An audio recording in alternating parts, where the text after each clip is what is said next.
about how I don't like the Ench against Chen for the counter jungling purposes, so I don't think they're going to do that. I don't think that was the idea at any point in this. It's just core Ench has lost a lot of its potential, a lot of its power by having nerfs to the first spell until you have high levels. The Untouchable is not as useful, and it still has those glaring weaknesses with Wave Clear. So I think, I agree, you probably put the Enchantress in a safe lane role and try to put pressure on the enemy safe lane. But you got to be careful with what Chen can do to your lanes. This Huskar is likely to go mid, and that's the other thing. You need to show what lane Huskar is playing now, probably. And he can get counterpicked. Huskar doesn't win every lane. Yeah, this is... He actually loses to Windranger. Just put Windranger mid. And he can get control this game, too. Even if he tries jumping on somebody, you just pick more heroes for OG, and then he doesn't do anything in this game, it feels like. I don't know. What fixes Kinguin's problems? I feel like that has so many. It just has to be all that aggression, right? Like, even if like it's BS or Enchantress core, either way. Yeah, but like aggression is one thing, but you have to remember, like, they can't kill any creeps. So even if you're very aggressive in one lane, you could have an Ember Spirit in another place in the map and a Wind Ranger and whatever the heck OG decide to last pick for top center Ana somewhere else. It's the same story as what happened in game 1. Well, okay, I'm not even kidding. I was actually thinking they could pick Tide, but I don't think it's good. I once again don't think it solves their problems. This is, again, it's a ball up and go down one lane and hope for the best, but you have to win the lanes. Tide is not a lane winner. He wins against very few heroes. I think OG have the tools here. But we'll see. We'll see if Kinguin can somehow make this work. I will say, if they win their lanes or do well enough, and they get an Aegis, and they manage to go down a lane before OG are online, this is winnable.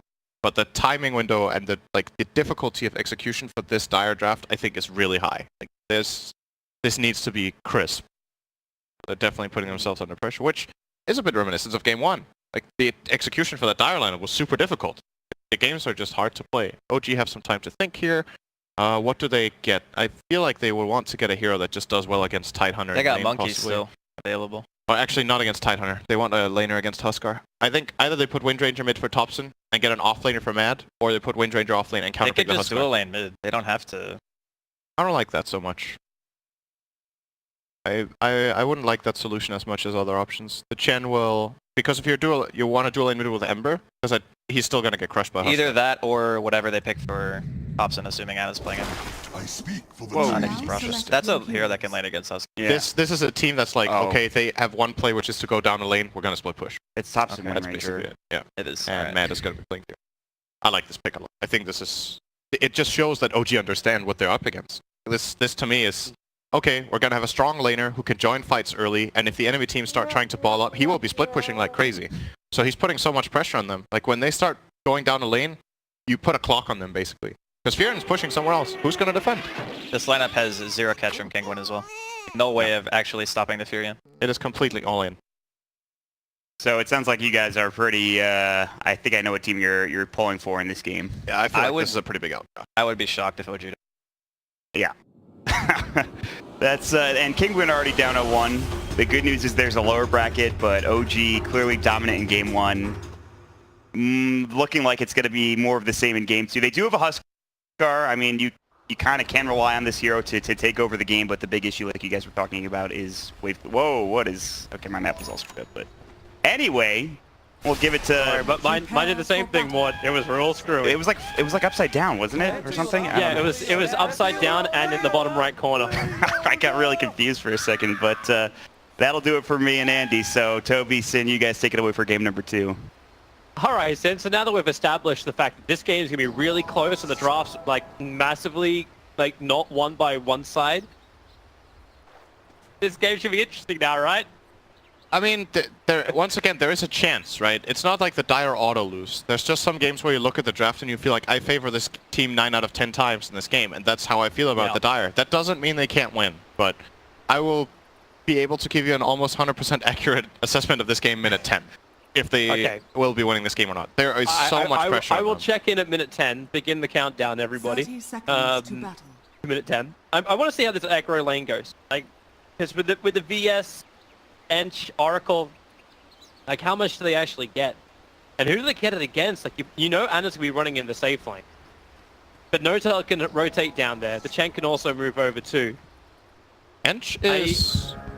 They have two ways of removing Flame Guard. They have both Fortune's End and Enchant in the lane, so it's definitely not that bad. But yeah, we'll see how it goes. I would say what OG can do is they can concentrate on the other two lanes and let Ember catch up, or they can help Ember a lot with the Chen from the beginning, which looks like they will be doing, like you said. So yeah, Jerax is already down here, Mr. Blightstone.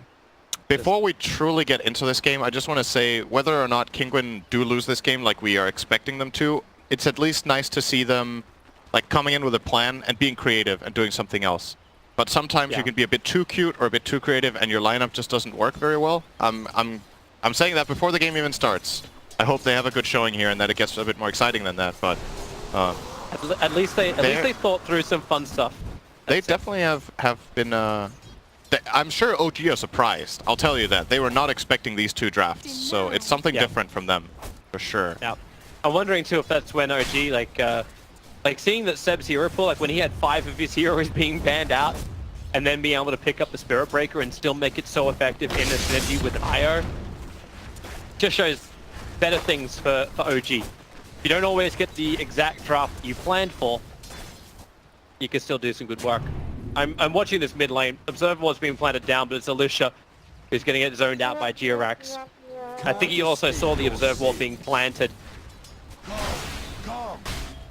Like it. He's going to try to bully him away first, and then probably head back. Oh, as it looks, he's not interested in dewarding for now. He's actually interested in hitting Elisash away instead of getting a creep. And using the chat wheel. So... Sure. Why not? I want to keep my eye out he gets on a Satyr. top lane. Just going to take this big Satyr and head down bottom with it, probably. He's realizing that the camp is blocked. Might sentry that one. Look at the tornado creep actually in the middle of that fight in bottom lane. If they can keep that control up a little bit longer, but it's Nemba Spirit level 2. He doesn't have any control factors yet. Right, that top lane was actually getting dumpstered early on by Seb. Like Partos had almost no CS when Seb was at 6-7. And it wasn't even a creep wave imbalance because it's coming in towards the Prophet now. I didn't actually realize that Jerax had this Wild Wing when he was hunting the Venge. I was like, he should be taking a creep here. What's going on? But he already had it. I never saw him send it down there. Oh, this could be first blood. No Tell is out of position and killed off by 3. Yeah, that was odd. Like, he wasn't that close to the T1 tower, but they're running out of a creep wave, and Chen wasn't really there to support. Nana doesn't really do much. Like, he's a sleight of fist steering chain. He's an extra control factor. But now they just go again. Darkball, throwing him out. They just root down No Tell. Well, if at first you don't succeed, die and die again. That was... Second time he'll drop. He wanted to break the clarity that was running on, I believe it was the Enchantress, and well, job done, but was that worth it? Probably not. Doesn't feel like it. It's meant to be OG who has the early advantage. Thompson's actually in real trouble in mid. I think, does he burn to 5 of those spears? He's fine. Might have to use it. Gonna live? He's using it. Yeah, he does. 113. Don't think he needed it, but better safe than sorry. Oh, okay. Oh, yeah, Alicia.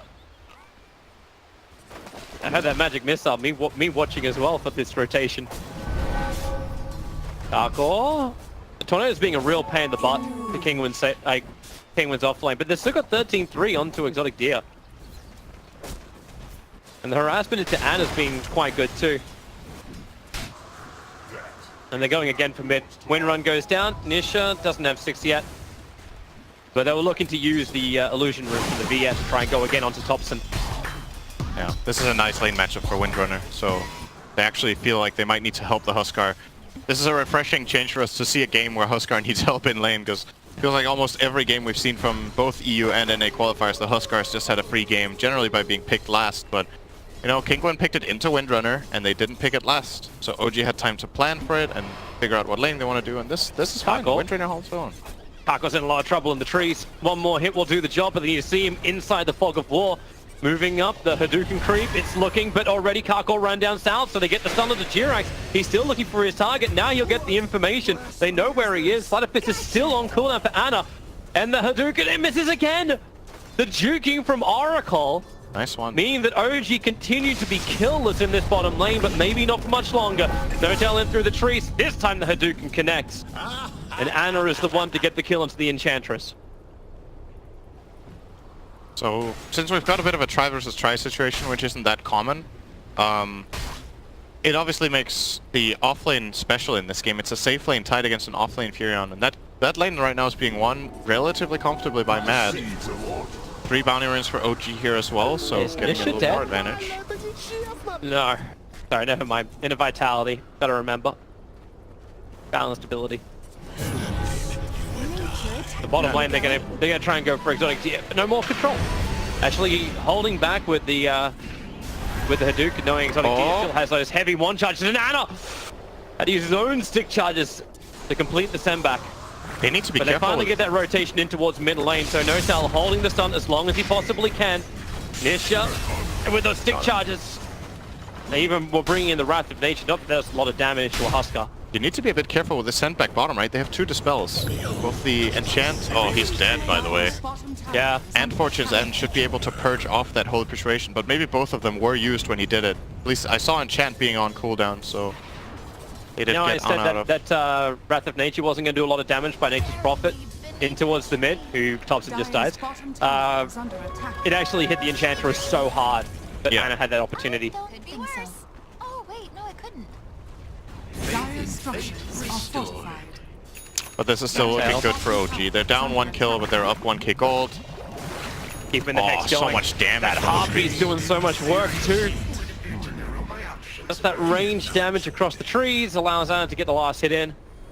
And then they smoke to gank instantly after this too. Because mid lane Nisha just life breaked in towards Thompson. He's got his wind run up, going in with focus fire under the tower. They keep the stun control there thanks to Notal and the Wrath of Nature. Seb, very rarely do you see a Wrath of Nature find that kill onto a Huskar, but this is that case. And with a heavy rotation in towards mid lane, they can keep the pressure up with the creep skip of Seb. This is such a great lane matchup against Huskar. Wind Ranger does so well. And he's gone for the perfect skill build as well this game. The max wind run with focus fire can actually bully Huskar out of lane. Now they're going to be forced to port in the Tide, but the tower's almost ready He's got to no go. Ravage. Yeah. He's got no Ravage. He's TP'd in short of the mana. And underneath Notal as well, like they can keep draining out the mana too. Good deny. So they get the denial on the tower. Life will not be traded. It's a mid tower lost minute 7 though. Huskar lost his tower. And Furion is about 1,000 gold ahead of the Tide, which is considered a decent Tide lane, but nowadays Nature's Prophet obviously is a very strong laner. With early phase boots too. His range damage. 82 plus 34 on the Nature's Prophet at the moment. Are scanning. Even if you can anchor smash the Treants, you're not going to get the hero. They were trying to gank Ana, but he was TPing out in the trees, and the moment he jumps back down, they're actually giving up on the kill. So now OG are just going to put the pressure top. Well, what do? You don't have that good wave Parthos clear. has already come in. Like, he must be... Like, he burned the shrine, so he had the mana to fight. But he can't defend this by himself. Well, he probably can, but he's just standing here. Notal will just walk over. Oh, It's maybe the not. Wrath of Nature bouncing through, but trying to attempt the maximum damage. They've still got the Purge available too. Just hexing up the Tide Hunter. He's got the mana for the Ravage. Here comes Karkor and Alicia. This seems like something OG does quite a lot, you know? They just pressure this guy, make 2 heroes TP, and they just back off. They're like, mission accomplished. Okay, Well, just Ana's move got to other space, lanes. right? Yeah, Ana's got space. Nature's Prophet just goes, he's like, fine, you guys want to use your TPs? Well, I have 2 TPs, so I can move more than you. And now he's going to go mid and push this wave out, and the Dire again on the back foot have to take care of wave clearing. Currently, Thompson is just sitting alone top and pushing this wave, and there's 3 heroes just standing here from Kinguin that can't really do anything. Yep. It's not At looking least good. the Enchantress is okay on the offlane by herself. But the Huskar seems to be living in a world of fear. He's still only got 1 point up in Berserker's blood, so he doesn't have a lot of shielding. Ravage top. I didn't reach! Wait, he didn't hit Wind Ranger? Oh, No, paging Shiva. that's rough. But they're getting desperate. Like, they feel like something has to happen because they are not being very efficient on the map, so they're forced to go for these kind of crazy moves, like trying to ravage a Wind Ranger without even being melee range, and he didn't manage. I don't even know how you really get that off. Now he's got no... Yeah, without they're the bringing Ravage, Ember you know top. Thompson want to fight. They have to follow up something. Still have level 6 on Notal, but that's the reason why Ana rotates in. Spend most of his time farming, now he can spend his time killing. I say that when he's actually 4-0. Like, he's taken over half of the kills of OG. The Dire team is TPing up 2 heroes. They do cancel the Enchantress TP, but now they're once again they're stuck. They're just stuck up Jump here. forward. We'll get a kill. Break onto Notel. They, yeah, underneath that observer ward, Nisha saw the jump. My thrift reward.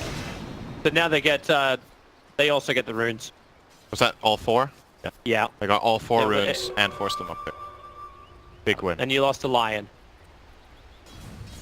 That's the trade-off. Can they Not to kill mention their Exotic aggressive here? observer wards are already down. They can see all the movement inside the Dire jungle. So even if Kinguin want to walk off the lane to save their TP out, like, it's already been spotted.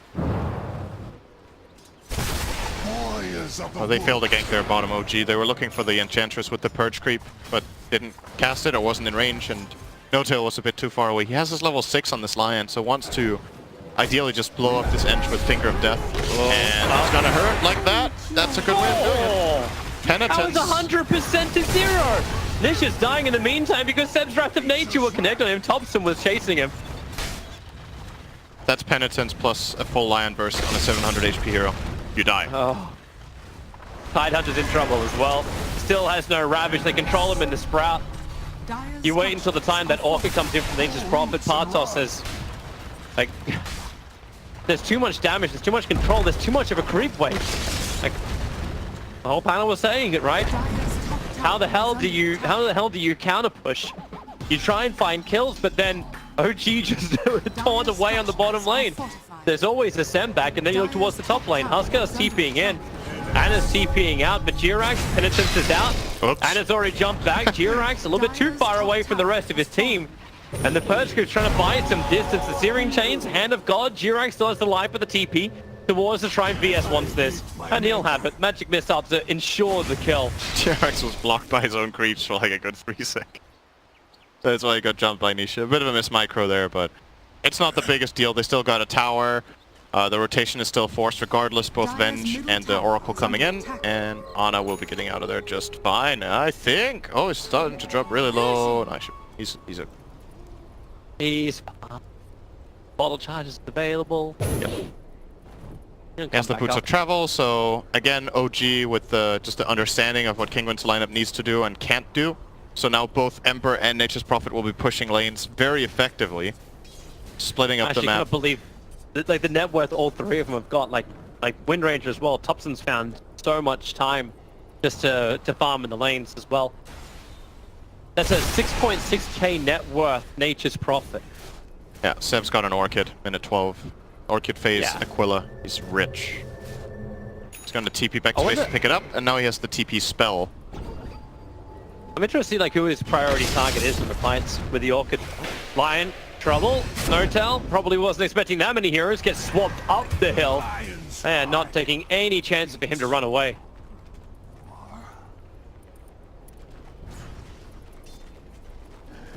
Yeah, but do you actually target the Oracle at the start of the fight so there's no false promise? There's no way for the Huskar just to stand. Oh yeah, they also have Focus Fire against Ench. That's pretty convenient too. We didn't talk about that earlier. It's a core Ench, so being able to kill her off like this is very useful. He didn't manage, but again, it's this pressure play, right? He goes on the Ench, they TP in to help, and Thompson just backs off. They don't have catch. Like, nice. We'll just force you around the map. Ember's pushing in top, Fury's pushing in bottom. Kinguin are like, screw this, we gotta get something. So now they're gonna ball down mid. But their Tide has to defend bottom. If he shows down here, they're gonna get jumped in mid. Oh, nice! The Wrath! Wow. Hit him from range! Wrecked! Brutally, savagely! Even the Oracle can't get away from this one. He got silenced up, so there was no false promise save. Even if you thought about it, you couldn't do it in time. That was beautiful timing. That was like pretty much perfect, the timing of the Wrath of Nature and Finger connecting at the exact same time for a huge burst. They weren't ready to help with the Oracle. He just got blown up. He was half HP, just killed him with everything at once. And then they TP in, get bonus kills with the Orchid, and now they're gonna get Rosh. And if Dire don't get this Rosh, we talked about it in the draft, they need the Roshan to snowball this lineup. Yeah, this game is looking absolutely terrible for Kinguin. They are so far behind. They do not control the map. They at least have an invis room for a Tidehunter and no sentry wards at Roshan, but what they don't have is time for Tide to reach it. He can't. Well, okay, swap up. The stuns are out. And, well, they're going to send Ember back first, but he's still got that defense, that spirit inside the pit. So No Tail taking the sacrificial role, No, I couldn't. the solo role. Oh, remember when you said you should check in minute 10? Yeah. We're past that point, but I could have told you minute 10 this was looking real bad. So I thought you were saying that minute 5. I was also saying minute they 0. can get the kill. He's inside the Sprout. Ravage, It's a big stun, kill. something. All right, No. they got him. Oh, Wait, no! He died to a neutral creep. the one centaur. The big centaur got him. They aggroed the centaur with the wave of terror, and it ended up getting the last hit. Oh. I'm surprised, considering how much OG used their chat wheel, I'm surprised they didn't use any there. Yeah, an That hurts. offensive Oh. tipping. Yeah, tip the sorry, centaur. Tip the neutrals, man. Thanks for the help, buddy. Have we got the world's smallest violin to play for Kinguin right now? That was such a things go big from kill, bad to too. worse. Instructions. I was Yeah. like, finally something good for them, because this is the highest net worth hero in the game, and they kill him with 2 heroes, and it goes to the centaur creep. Oh, Lord. now they found And time. they're gonna kill off Focus fire. Bartos. Double TPs are coming in. But is there commitment? Seb's doing his TP. Wrath of Nature already bounces through that focus fire. Yeah, that looks totally balanced. Only the Javelin procs deal damage to Tide and Focus Fire. Apart from that, Kraken Shell absorbs everything, so he needs a lot of Javelin procs and a lot of time to kill him. But against every other hero, the Wind Ranger Focus Fire is great this game. Here on TP top. He's got the Orchid Nisha. available. Armlet turns it on before the TP begins, but Searing Chains Anna arrives just at the right time. And they're going to pop the Huskar.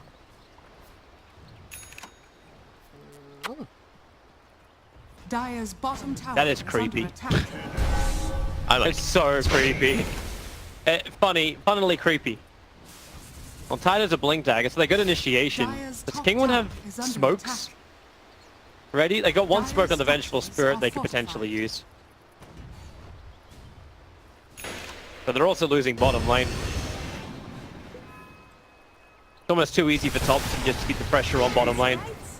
He's got the Observe Ward for protection. He's got Seb who can TP in at a moment's notice.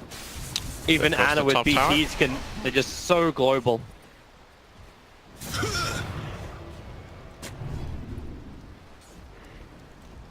They just keep the pressure on. There's just not much the Dire can do, right? Their waves are getting pushed in now. They've lost map control. They are playing a Huskar lineup. Oh, hang on. Mid lane Lesage is gonna die. Look, man, they're playing a Huskar lineup and they haven't taken tower minute 17. That is an indication of what happened in this game. Enchantress is gone. Is the Orchid pop? No, actually with a surprise. Yeah, it doesn't matter. Thompson can still finish the job, but hey, they got him kill! They got a big core kill. And Wind they're Ranger. losing their mid tower at the same time. Okay, issues, Synderen. Stop focusing on the negative. Good for OG. OG are getting a mid tower, Toby. That's great. I like it. Nice. I like it. That's the Good positive. deny. Good deny by Kinguin, Toby. That's good. Clutch against Bros. It's just rough, man. Like, there's not much else to say. Dire's bottom tower They're trying is something under crazy in attack. these 2 drafts, and both of them just, let's be real, they just haven't worked. Yeah. Both of the drafts, they were very different, and I feel like both of them they lost, and they also got outplayed on top of it. OG are looking very dominant in this series, as many people would have expected. So, Yeah. I did wake up this morning thinking that this is going to be a pretty quick game. Just because, like, OG's performance throughout the group stage was, like, they were on the same page. As far as, like, OG goes, back when Fly and S4 were in it, it always felt off in a lot of ways. Like, the teams had a different idea of how they would win a game. But this OG just seems a lot better. Even positioning in team fights Dire's is bottom 10 times tower better. is under attack. but definitely, they found their way of playing, for sure. Playing aggressive and playing fast, I think, is something No Tail really enjoys, so he gets to play these, like, playmaking supports, and the rest of the team just follows through and wants to go for fights, so yep, absolutely. They're gelling very well. And I'll be honest, like, if there was something I could hold onto for the Dire here, I would be talking about it. Like, I'm honestly just not seeing the play. If there was one that I could advise them to do, I would do it. You did the best thing you could at the very start of the game, being optimistic, but like we were all talking about during the drafting phase, like how you meant to execute this draft well, and like it feels the same type of thing where Kinguin, hey, we need to have a fight, we need to force a team fight, or we need to be able to get kills with Nisha. It just doesn't ever really come to fruition. Like the Titan gets the Blink Dagger late, the Faceless Void came in late. This time they actually have more damage, but they don't ever have the team fights because they never have the positioning, and now they're going to lose Carcore as well. Locked inside of a Sprout, the power shot from Thompson, thanks for kill securing. They're actually going to swap in No-Tail, but he gets a double stun. Finger of Death off good Carcore, Ravage. creates a space with the Ravage. That Blink Dagger does do some work finally, and Sebas is Sprout up with the Flight of Fist here and Chained Anna going to town. They need to stop Exotic Deer. These Spirits, the Lancers are doing too much work, and that's one way to do it. Sleight of Fist out. Partos is the sole survivor. And He's if they not a did this survivor. fight 10 minutes earlier, it would have... He's still not a Maybe. survivor. No. Okay, yeah, no. Triple kill for Or even Thompson. buy back the Venge, but it's too late and he's TPing out. So that's just another buyback. That's basically 5 kills and a half, right? Because you also got a buyback that did nothing. And that was the best moment of the whole game for Kinguin, and they still got rolled. Because this time they got a 3-man Ravage. Finally, they get to use it after 20 minutes. OG walk into a fight that the Dire wants, but the discrepancy is too big now. If this fight would have happened 10 minutes ago, the Dire could have definitely won it. But the net worth difference is just... They're too far ahead on items. Yeah. Dire's bottom tower is under And attack. there's no Dire's easy bottom answer tower to it. Like, has taking fallen. these fights, sure, but now that's the Blink reveal. That's the Tide Ravage that hits. OG will not allow this to happen again. Like, they were very clustered walking up that stairwell. And the reason I'm saying that I don't see the play for Dire is that this is the thing that they need to happen, right? Like, they actually need a 5-on-5 fight where Tide gets a great Ravage and they get to kill people, but it's not in their control. That's why it's a difficult play to recommend. You can't just be like, tell OG and all chat to meet in the river. Like, that's basically... You can't force OG to take this fight. It needs to be OG's choice. Oh boy, and they're going to lose the Tide Hunter as well. At least he can crack and proc, walk away a little bit faster, but trapped inside trees. The silence of the Vengeful Spirits, no swap out. Meanwhile, Thompson taking his own engagement. So they kill the Tide Hunter up in the lane. Thompson almost, in fact, does kill Exotic Deer with the death power shot. Nisha gets something out of this fight, but Penitent Man shall not pass. Husker up onto the hill. Anna is hunting the back lines. So say goodbye, really, to Kinguin. That's them done in this winners bracket, in this upper bracket. There's 5 heroes down. They're being double racked because Seb's already TP'd down to the bottom lane. Dire's structures 20 seconds are before fortified. they even stand a fighting chance here, because Oracle will spawn 10 seconds Dire's before top everyone tower else. is under attack. Have we seen False Promise cast this game, by the way? I don't think so. It's been 22 minutes. No. He had an opportunity there to cast it on the Tide, and he was mid-animation, but got stopped. He wanted to cast it as late as possible, and then they just bursted the Tide instead. And then he got killed after. There just seems to be too much interruption, that's all. Like, and even if they were moving forward, like Anna's even built the Silver Edge. He's got the money to buy it once the courier goes to the side shop, so they're going to break the Huskar as well. Or the Tide. There's no... Or the Tide Hunter, yeah, there's no protection. So what did they get here? They got a tier 3 and a melee Rex, and they got 2/3 of a tier 3 bottom. Oh, they're chasing No-Tail. Yeah, has 6 out of his team. Stun available. He's 12 draining out the deaths. mana, but he's being sent back and still gets the double stun. Dire's bottom And shrine Seb is just is pushing in under bottom. attack. So the Dire, once again, Yeah. going to be grouping up as 5 and running from lane to Anna's lane. gonna kill. Oh, okay, Ravage forward. Clips the backline chamber, then Sleight of Fist, the power shot! It goes so hard through the Enchantress as well as the VS. And they're not even being buffed up. Dire's bottom tower He just is has the under 100 power shot bonus damage. Right, Seb's being systematic. Dire's He's getting rid of these bottom shrines. shrine is under attack. Yeah, that Ravage use is Dire's Elena bottom Rex, shrine probably. has If fallen. OG want it, they can look to push a second lane. They could go to bottom. They can also keep map controlling and get the next Roshan if they like. The whole game is basically completely under their control. Roshan's a minute and a half away. So that gives time at least for the Ravage to come off. Actually, they'll come off cooldown by the time OG push high ground. If they wait for Roshan. Yeah. BKB on Huskar, this is finally something that will help them out a little bit, but it just feels too little too late. BKB is an item that Radiant don't have many solutions for. Only really the Focus Fire will be able to break through Huskar, but not even that, because it will block the Maelstrom procs as well, and Wind Ranger's damage is not that significant just yet. So, at least Nisha will stay alive in a fight if he gets one. Man, you played Oracle Huskar for 25 minutes and you have an Oracle Huskar. Oracle to the Huskar. Like, think about that for a second, how ridiculous that is. Damn. That's their strategy. Their strategy actually hasn't been used yet. The whole game. So when it's used, everything will change. Everything will come up roses. I love it. Positive thoughts. Winner thoughts. That's how you get to TI. I think you draft differently than this to get to TI. To get to TI? Yeah, that's my professional opinion on these two games, is that you don't pick like that. And you also have to play better. I think under even circumstances, OG is still favored because their execution and their game understanding is better than Kinguin's. That means if you go into the series and you do something crazy in the draft, which I like if you feel like you're an underdog and you come up with something creative and you want to try it, you try it. But I just don't think their ideas were good enough. So. Dire's bottom tower. Oh, Anna's not giving up on this bottom tower. He keeps going in by himself.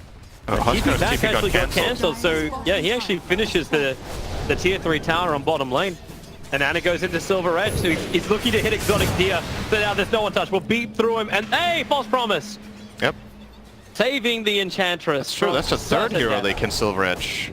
The Untouchable away. That's also nice.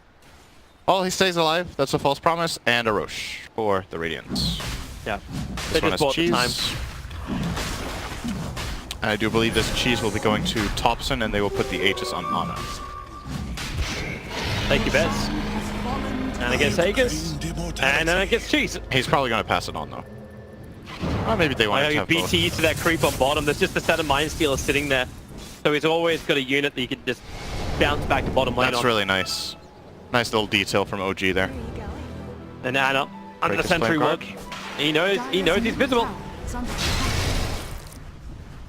He wants to hit Nisha. It's the only place they can sit underneath the sentry wall, protecting the bottom lane of Rax.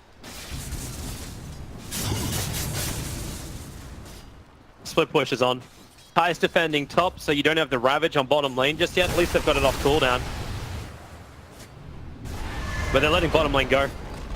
Beating into the melee. Is this the time when you want to jump, Nisha? Prophet starting to take up top. The double shackle! Perfect from Thompson. Here's the power shot, so yep, no false promise again. The Huskar will buy back in, and Anna, the send back doesn't actually happen in time. They'll have to actually just burn the Aegis to the Immortal. Thompson a little bit too deep by himself, but the top lane of Rax is gone. Seb finds the kill into the Tundra in the back line, so no Ravage, no AoE control. The TP out from Seb. Thanks to his BKB, he's protected enough that he does survive. Unfortunately for the VS, it is not the same story. And Enchantress will burn down Anna. Give a little bit of extra Maelstrom proc just to make it work. And Prophet's already back to the front lines, feeding into the tier 3 towers just to end this game and get themselves that winner's bracket match. Unfortunately for OG, there weren't 3 slots in the EU qualifiers, so they don't go directly through the group stage, and there's only one. It finally happened. Hang on, he died? They were sending him back with Chen, but he got purged by Oracle. I was like, oh, wait a second. I'm not going back to base. But it does not matter. Absolutely destroyed by OG. Well, that was a quick series to start the day. We've still got plenty to go. Great. This is a 4